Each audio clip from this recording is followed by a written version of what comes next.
Okay, so even though we don't deny on the biological differences, we will focus on what are the social factors and what are the socialization process. We will see some conceptualizations of the gender and sex, maybe in the classical meaning of the sex as male and female.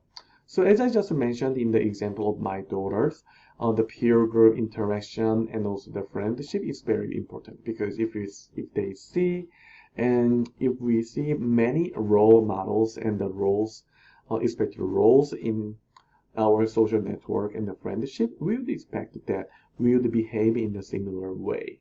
That's that it. And socialization in family and the school and the religion and the mass media, we would see what are the expected gender norms and gender roles. So that will be the basic roots of the gender differences in the society. So in socialization process, so you might recall or you might review your experiences and what you had in the stories that there are very desired or expected behavior by their gender. By their sex or gender, sometimes the boys are treated in some way, uh, even though the girls are treated in some way. Maybe even after determining that, after knowing the gender of the baby, the parental behavior are changed each other. So if they have the boy, they try to buy the bluish color or some kind of the boy colors instead of the pink or the red or those type of things. So it's very interesting. Even though we know about that, so as a knowledge, we know that the gender neutral and the having more freedom to choose some the fashion or their behavior and their activities, not just solely based on the classical meaning of the gender or his expectation, but still, parents are just following the previous traditions because just being an outlier and being a very the minor group is not very not it doesn't feel very good. So anyway, in the socialization process, we would learn what are the range. I mean, what are the acceptable range of our behavior or things, maybe speaking and the wording and other things. And any type of activities, we would learn what are the expected behaviors in the society as male or female. Strong and independent, and vulnerable and need more protection. As we had the socialization, so as we passed through the socialization process, if we are asked that whether which part of the group is more masculine or feminine, we already know the answer, right? But anyway, so in our common sense, based on the socialization process, we will see that masculinity would mean strong and independent, tough and aggressive like that. So, based on those traits and expected roles, we control our behaviors. We control our behaviors, and even if we don't want to control our behaviors, we are asked and we are just expected to control our behaviors based on our gender. And especially for female, maybe the risks of the based on the risks of the pregnancy and the reputation, there are more likelihood of the being putting some more pressure for the girls compared with the boys in the family. So their parents would have the some pressure that their girls and their daughters need to behave in some way because of the reputation and some likelihood of the pregnancy in the teenage pregnancy like that. So there are so many controlling factors of the family that they want to make the parenting based on the expected norm of the gender. So boys be a boy and girls be a girl. That's it. That's about that.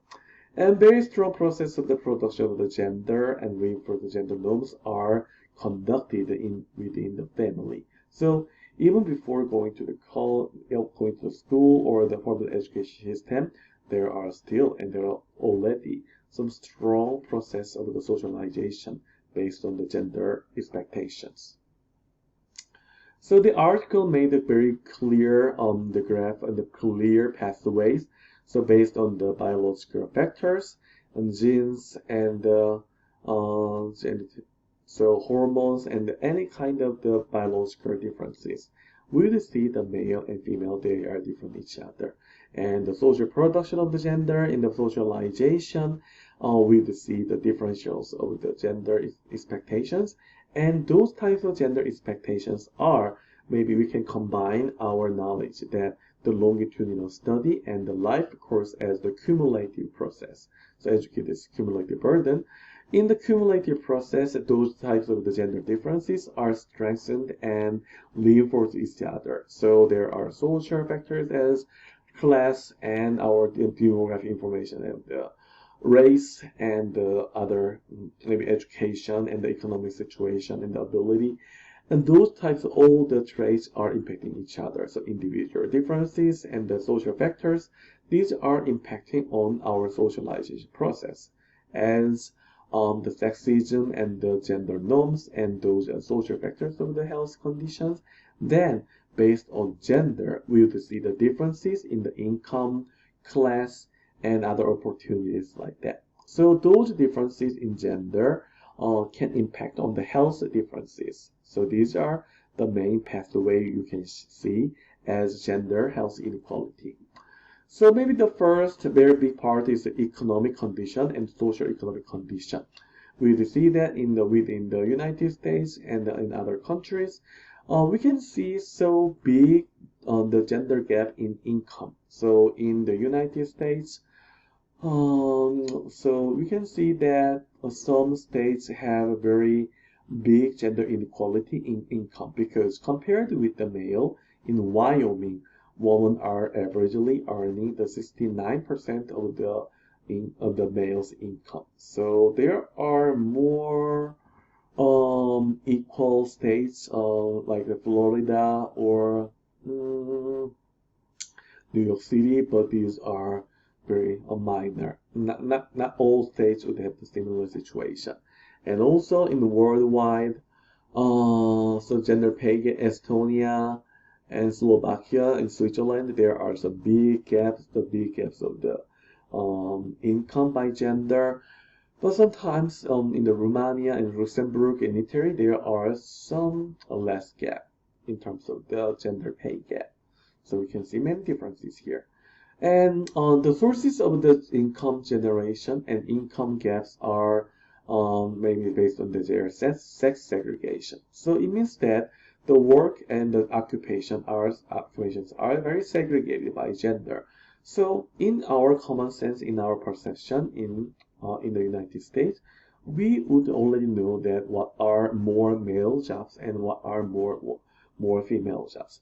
So it doesn't mean that only male can do this and only female can do like that. But still, there are some tendency that a woman are more likely to, or even though they have the same level of education, I mean, they enter the same level of the college or university, based on their decision of the major, that's based on their pathways and the career. And women just put their major in some ways of the sex segregated as a woman, more woman jobs, and sometimes more for the male, they just do the more male jobs. So in those kind of the situations, a woman are more likely to be in the low paying jobs, unfortunately. So in the proportion, there are more women in the service and the clerical and the support jobs. And yeah, so compared with so even though they are in the health professionals, so for example, there are success ratio differences that they are more the physicians and compared with the nurses and other health professionals, there are also the sex segregation, even in the same field of the occupation. And also the gender discrimination, even though they have the same level of the education, the credentials, still there are the gender discriminations. That's why there are strong gender stereotypes, and we still have the highest segregation by gender. So this is very important sentence about the gender inequality. So the comparable words. The comparable words means the same level of the academic degree and credentials and the experiences, and all the conditions are very comparable and very similar. But even though the women have the comparable words, women still earn less than males. So what will be the why? What will be the underlying logics? So we already know this negative parts of the society, but maybe we can find the rationals and we can find the underlying logic about that. So woman would have the higher burden or responsibility in the care works. I mean, for their children and even for their husband, even for their parents. The care responsibility is very unbalanced for the woman. So compared with the male, a woman, female will spend more time in the care. So even they work in both husband, within the family and the couple, even though they work in the paid jobs together, still, women are more likely to work more hours, like 2 or 3 times more time in housework. So those are some kind of the roots of the gender inequality in income. So same level of education, but still women work more house jobs. So based on those differences, we still have the economic hardship differences or income differences by gender. So those types of the social class income differences, income inequality, are led into the access, inequality in the access to the health care. So, for example, if we could have very well balanced, when very equal access of the health care, would remove some source of the gender inequality in health condition. But still, we would see there are very big levels of the inequality in the access to the healthcare service. So that will be a very big part of the gender inequality. So let's try to see what are the negative things of the being a male. So in society.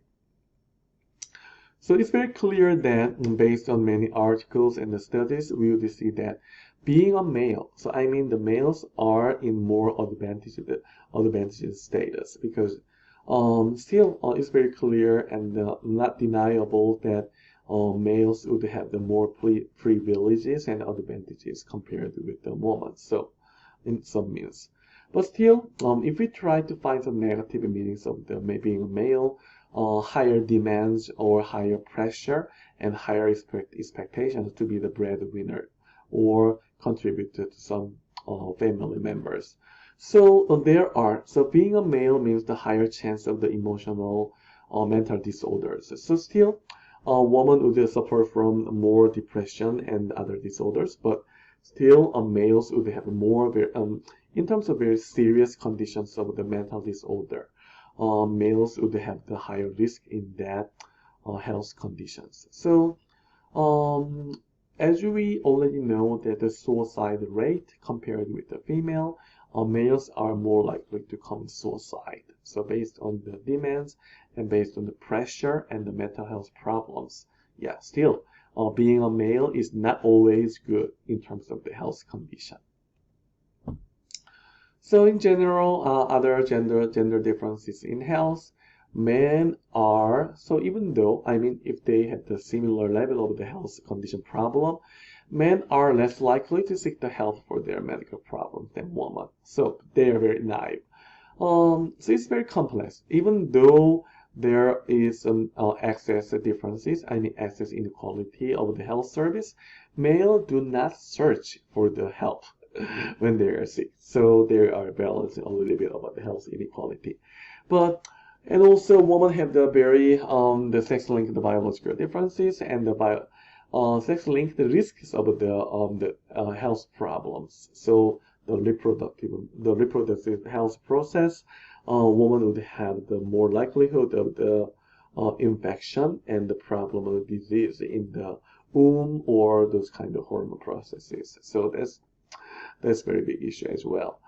And woman, so in terms of the minor symptoms such as the depression and anxiety, woman would have the higher risk of those levels of the mental health disorders. But men would have the higher rate of the antisocial personality disorders. So still, we would see the gender inequality in health, but probably the pathways of the gender inequality or the health outcome would be very different from each other.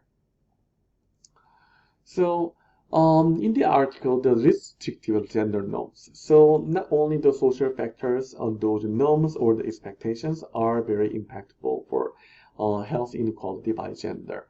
So, traditional gender and the hierarchy and patriarchy, they just divide the man and woman in the very distinct and very clear different groups. So, in hierarchy, men are treated better than the woman. So that's very important and very unfortunate differences. The restrictive gender norms can translate. So if there are more restrictions for women, that may impact on their opportunities and that they just transfer the inequality to the health outcomes. So it means that unequal income may lead into unequal health condition. So these are the possible mechanisms we could see in the previous graph and the discussions. Anyway, based on our in addition to the pre-existing inequalities, we would see the health inequality. It also reproduces the further inequality in other social factors. So that's very important. Maybe. So we already know. It's very, very clear that it's very clear. It's very clear that we would see gender differences and the gender inequality in health condition. But maybe we don't need to stop in the finding the problems. But we can also find some solutions, resolve the level of the health conditions.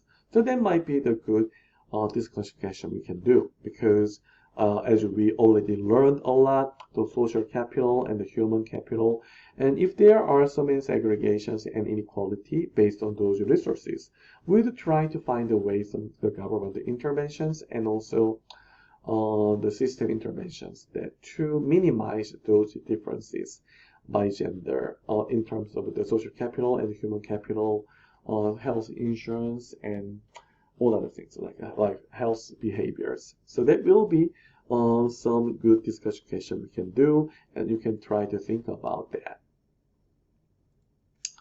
So in another article, so the second article, they just tried to see the social behavior, in terms of the lifestyle and their social network. They try to see what are the differentials based on their marital status and their gender. So based on type 2 diabetes, they tried to recruit the patients and they wanted to measure what are the differences of the social control based on their marital status and the gender. So the findings were based on their diet and their social control because if the people have the diabetes, it means that they need to control their sugar consumption and their nutrition and the diets. And based on their network, so if they have the good social capital or social network, they would have the higher chance of the social control that persuading and providing information on the diets and restricting their healthy food, maybe promoting more healthy diets or healthy food preparation. And in the conventional meaning of the family, the have of the husband and the wife, the spouses, if they are married, if they are currently married, the spouses are the main source of the social control, like persuading that having the diets of the more healthy food and not impacting on the diabetes with the less sugar. So they try to measure and they try to test which group or which man or male or female would be in the position to have the best social control from other members. So in their result, they clearly found that the married married men are the most benefited one because their spouse, their woman, their wife would control, or their wife would provide more social control to reduce down the risk of the worsened diabetes. So compared with the married woman, married man would have the social control from their spouses, which is very, very important in their health condition. And they would have more persuasion, but also the pressure. So that their spouse, I mean their wife, would put more persuasion and the pressure because the husband is the patient of the diabetes, and they try to control the diets to lower down the sugar level, not in the very hard, not in the very dangerous level. So married woman compared with the married man, they didn't have the support from the husband, but they receive social control from their children. So this is very different format we can see. So I think I mentioned that the males would have the social network out of the family, but still they would have the support from their spouse. And also a woman and the married man, a married woman, they would have the good relationship with their children and also their other children if they are elderly. So we could see the consistent finding here that they would have the more control or more social support from their children. Compared with the married man or married woman, so single man and single male, single man and single woman, as they are not married, so they are not married. So compared with their boyfriend and the girlfriend, they would get more help from the friends and the neighborhood and the healthcare professionals. So there is not very big. There are no big gender differentials, but still, there's a less likelihood of the having social control compared with the married people. So married men, they would have some help from their friends. And interestingly, the unmarried woman. So in the article, they found that for unmarried woman, they would have more social control from their children. So regardless of the marriage status, women are more likely to get social control from children. So it's very clear. Even though they are in same condition, they are the married people. They are married people, but still we would have some the gender differentials. So males within the family, male would have more benefit based on their family situation because they share the meal, and usually in the classical meaning of the division of labor, wives, I mean their spouses, prepare the meal and they provide more control and the persuasion and the pressure that having the healthy diet is very important for their condition like that. So males, I mean the married males are the most advanced group in this type of health condition, and followed by the married woman because still they would get the help from their spouse, I mean their husband, and they would get more help from their relatives and also their children. So anyway, the marital status and the married situation is the best way to control, having the control to control down the sugar level for the diabetes patients. But still, there is a gender differences, I mean the gender inequality, because wives are not considered and wives are not expected to have the same level of the support or same level of the social control from their husband. So within family, based on the norm or based on the expectation of the social role, we will see gender differences in the family. Okay, so this is the end of my lecture video, but we will have more discussion in the Caitlin's discussion leading video, and I will open my Zoom on 5 p.m. today, so you can review and we can have more discussion based on this lecture. Okay, thank you for your time, and the due of your RAP is this Sunday, and you also have the due of the writing assignment 3 by next Wednesday. So please make sure to turn in your assignments on time. Okay, thank you very much, and see you 5 p.m. today or next week. Thank you.